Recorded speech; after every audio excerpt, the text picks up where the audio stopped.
Assalomu alaykum hurmatli foydali obzor kanalining ashaddiy kuzatuvchilari. Men bugun sizlarga yana bir uyimizni foydali obzor qilib bermoqchiman. Bu xonadonimiz 3 xona, koridori va dushlari bilan birgalikda. Hozir sizlar bilan shu holatga kelguncha rasxodlarini yoritib berishga harakat qilamiz qo'ldan kelgancha. Keyin yangi proyekt ekan, o'sha proyektlarni ham sizlarga iloji boricha tushuntirib beramiz. Qani, bismillah. Keling, operator. Xo'p, uyimizni mana kirish joyi. Uzunligi 17 metr ekan. Bunaqasiga eniga, bo'yiga 7 metr, uzunligi 17 metr. 7 ga 17 joylashgan proyektli uyimiz. Xo'p, mana koridorimiz 15 metr ekan. 15 ga 2 ekan koridorimiz. Ichlari 3 ta xona tushgan ekan. 4 ga 5 lik joy ekan bu. Ko'rishlaring mumkin. Uyimiz pena blokdan bo'lgan. Eshik derazasini qo'yib, xudo xolasa endi navbat patologlarda ekan. Xo'p, keyingi xonamizni ko'rsatamiz.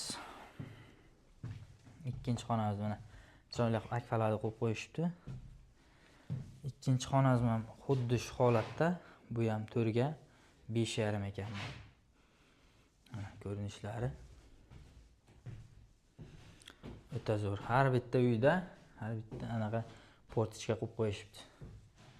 Anaqa yorug' bo'lib turish uchun. Xo'p, 3-uyimizni ko'rsatamiz. Bu 3-uyimiz 5 ga 4 ekan. Bunaqasiga 4 metr, bunaqasiga 5 metr. Bunda ham o'sha aytganimizdek bitta portichkasi bor. Va mana to'k montajlari qilib duvarlarimizni suvatib qo'yishibdi. Xo'p, bitta koridor. Mana koridorimiz. Va bag'da dushimiz. Dushimiz 1,5 ga 2,5 joylashibdi. Ko'rishlaring mumkin.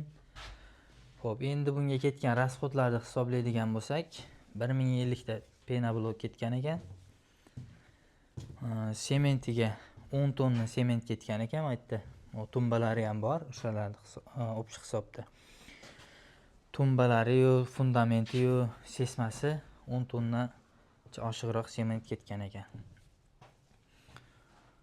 Xo'p, eshik derazalarimizni 500 mingdan olishibdi, mana nimalarni, derazalarni. Sotadigan joylari bor ekan. Ular 600 ming so'mdan kelib tushibdi. Eshiklarimiz.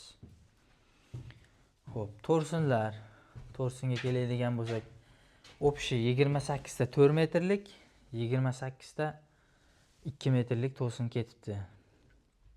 Shiferga keladigan bo'lsak, 80 ta shifer ketibdi.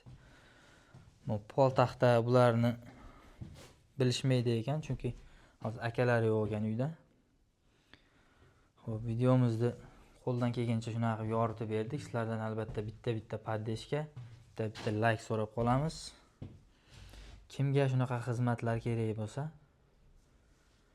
pastda nomer qoldiramiz, ustalarimiz nomerlarini 0 dan ham qilib berishadi va unaqa qilingan uylar bo'lsa, tikalangan uylar bo'lsa, shivog'i bormi, patologi, poli bormi, eshik derazasigacha o'rnatib beradigan ustalarimiz nomerlarini qoldirib qo'yamiz. Proyektimiz 3 xona uy, ana qaytarib o'taman. Bitta koridor, bitta dushi bilan cho'tki uy tushibdi.